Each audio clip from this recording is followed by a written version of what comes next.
Credit Karma is an American multinational personal finance company founded in 2007, which has been a brand of Intuit since December 2020. It is best known as a free credit and financial management platform, but its features also include monitoring of unclaimed property databases and a tool to identify and dispute credit report errors.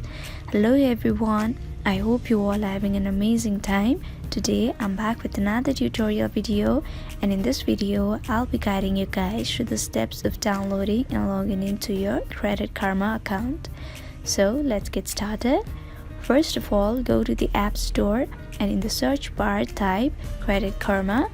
After that, tap on the Get option to download the app.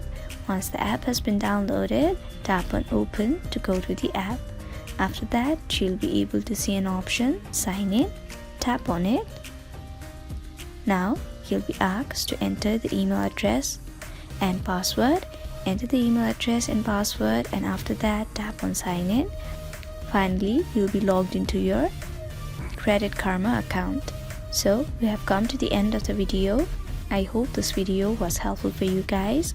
If it was, then please make sure to like, leave a comment, share and subscribe to our YouTube channel, Tech Quest. We'll be back with more such videos. Until then, have a great time. Bye bye.